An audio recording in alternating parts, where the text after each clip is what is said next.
A machine exists that can turn the very air we breathe into a lethal weapon of biological erasure.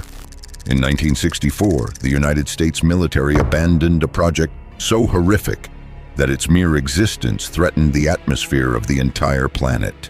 They called it Project Pluto, but history remembers it as the supersonic low-altitude missile, the SLAM. It was a weapon designed to ensure that if the world died, nothing would ever grow back. It was not merely a tool of war, it was an architectural achievement of absolute annihilation, a device that functioned by converting the wind itself into a radioactive shroud. Deep in the scorched flats of the Nevada desert, specifically a desolate stretch known as Jackass Flats, a group of scientists once stood behind several feet of lead-shielded glass. They weren't just watching a test, they were watching a monster they had birthed and were beginning to fear. The object of their attention sat on a desert floor, ticking with the heat of a miniature sun.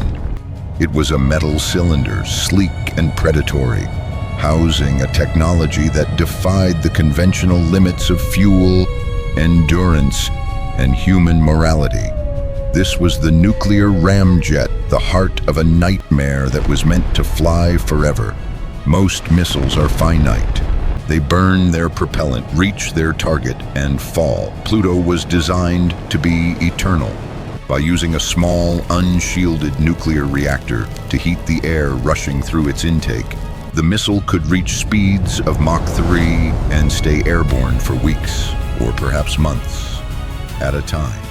It was a screaming metal predator, fueled by the relentless decay of uranium.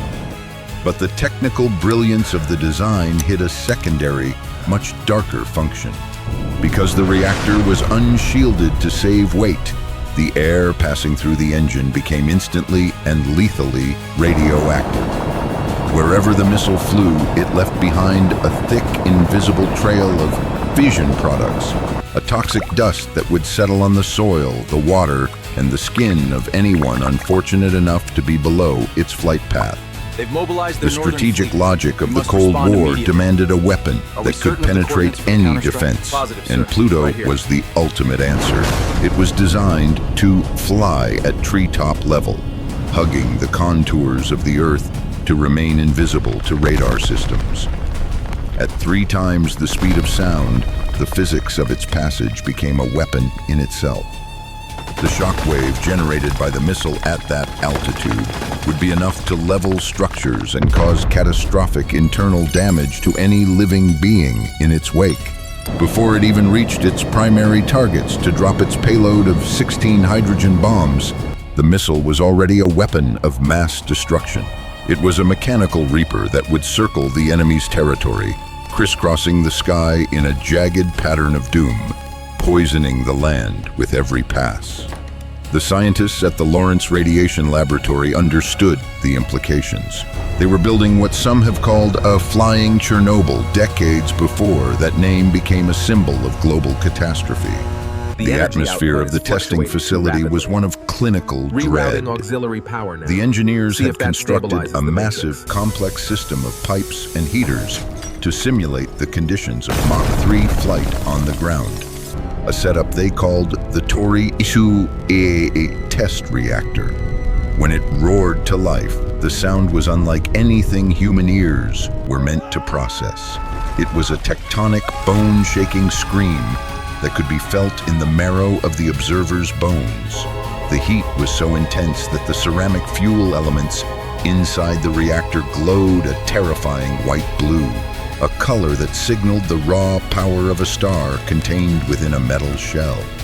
In those moments of testing, the men who designed Pluto realized they had created a paradox. To test the missile in the open air would be to commit an act of environmental war against their own territory. There was no safe way to fly it. There was no way to launch it without contaminating the very ground they sought to protect. The project existed in a space where traditional morality had been replaced by the cold mathematics of deterrence. The planners envisioned a scenario where, if a nuclear exchange began, The Pluto missiles would be launched from hidden sites across the United States. They would streak across the ocean, deliver their atomic payloads, and then spend the following weeks orbiting at low altitude, turning entire continents into radioactive wastelands where no life could survive for generations.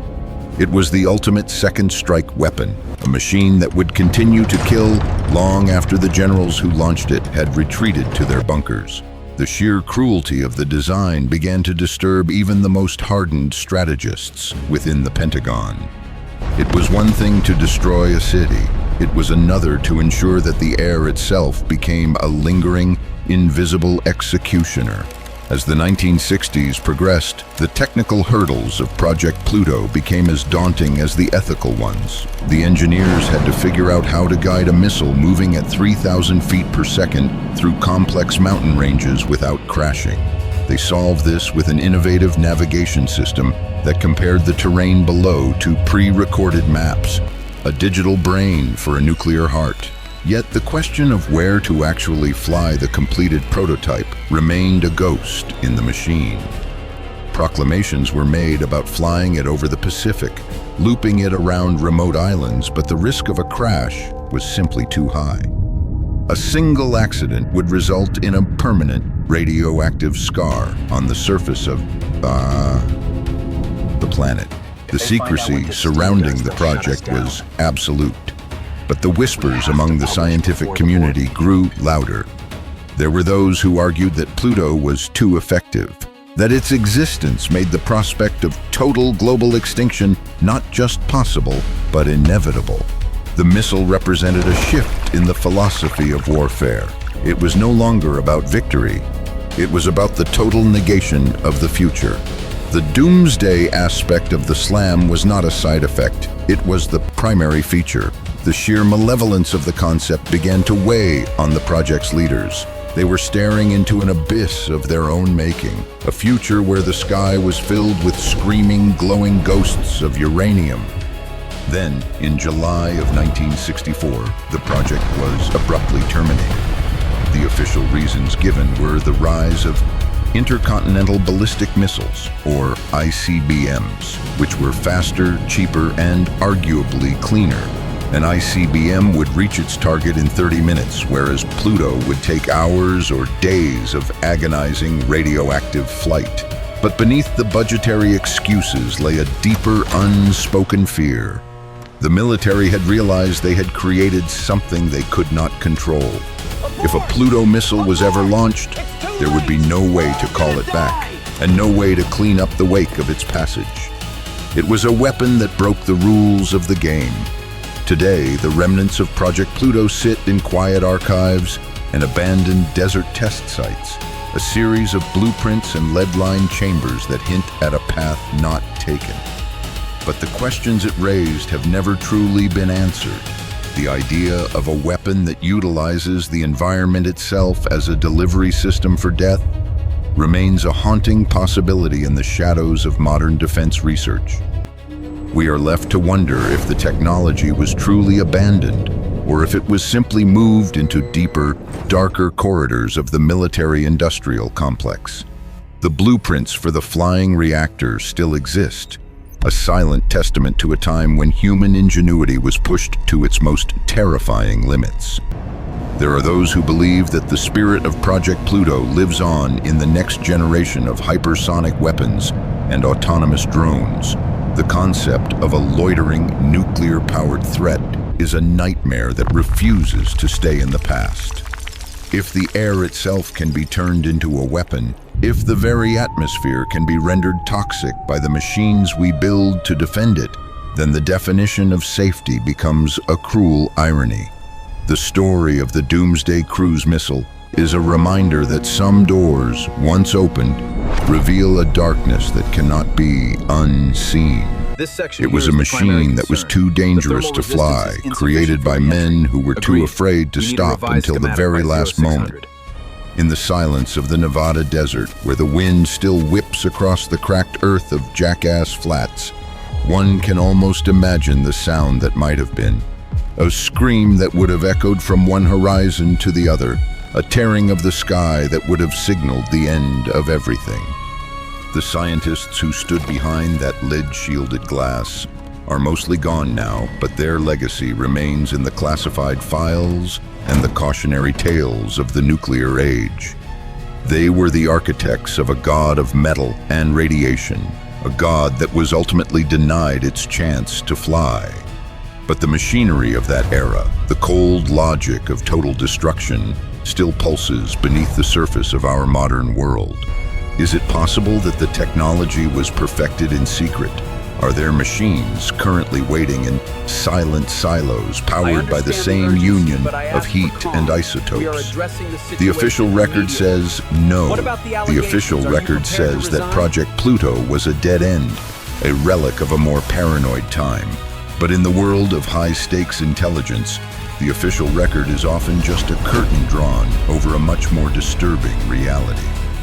We are left to weigh the facts against the shadows, to look at the sky and wonder if something is circling up there, invisible to radar, waiting for the command to begin its eternal toxic flight. The contradiction of Project Pluto was that it was designed to protect a nation by making the world uninhabitable. It was a strategy based on the ultimate sacrifice, not of soldiers, but of the planet itself. The designers weren't villains in a traditional sense. They were men of their time, driven by the belief that the only way to prevent a nightmare was to build a bigger one. Yet, the monster they created was so grotesque that it forced a rare moment of hesitation in the gears of the war machine. It was a realization that some weapons are not just tools of conflict, but erasers of existence.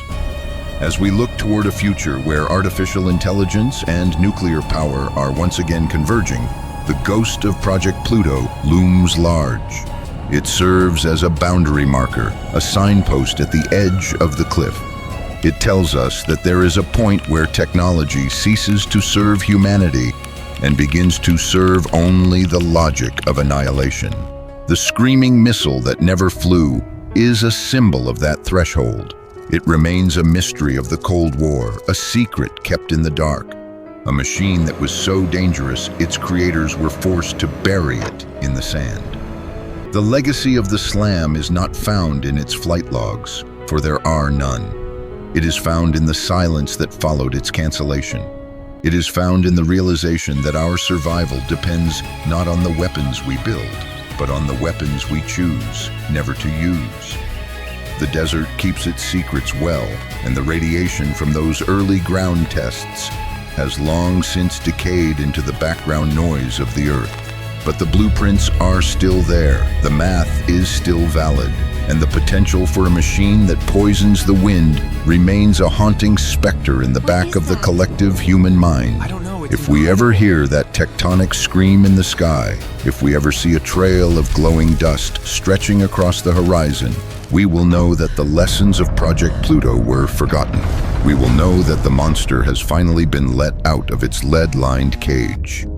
Until then, it remains a dark chapter in the history of science, a reminder of a time when we almost built a machine that could fly forever, and in doing so, almost ensured that nothing else would. The story of the Doomsday cruise missile is not just a tale of old technology. It is a warning about the nature of power and the terrifying heights of human ambition when it is fueled by fear. The files are stamped declassified, but the implications remain buried under layers of strategic ambiguity. We are told the project was a failure, an expensive mistake that was eclipsed by better ideas. But in the quiet hours of the night, when one considers the trajectory of modern warfare, the failure of Project Pluto looks more like a narrow escape. It was a moment when humanity looked into the heart of a nuclear sun and decided for once to blink. The machine that was built to scream across the sky remains silent, a sleeping titan in the annals of forgotten weaponry, reminding us that some secrets are better left in the dust. The wind continues to blow over the Nevada flats, unburdened by the isotopes that Project Pluto would have carried.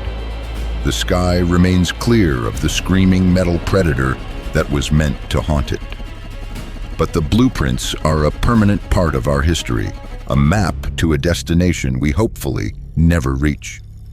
In the end, the most terrifying thing about the Doomsday cruise missile wasn't that it didn't work. It was the very real possibility that it would have worked perfectly. And in a world of Mach 3 ghosts and radioactive shadows, perfection is just another word for the end. This reality forces us to ask, what other projects were deemed too dangerous for the public record? How many other flying Chernobyls were conceptualized and then hidden away? The transition from the 1960s to the modern era didn't erase the desire for ultimate power. It only changed the methods.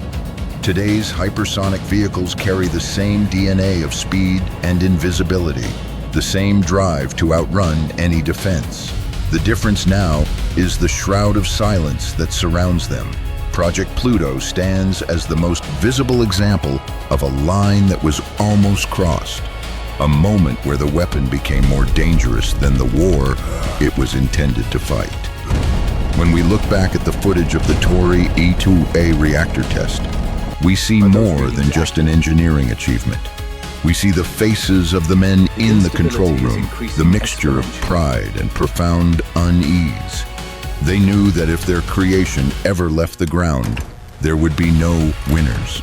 There would only be the survivors of the initial blast and the slow, inevitable poisoning of the world that remained.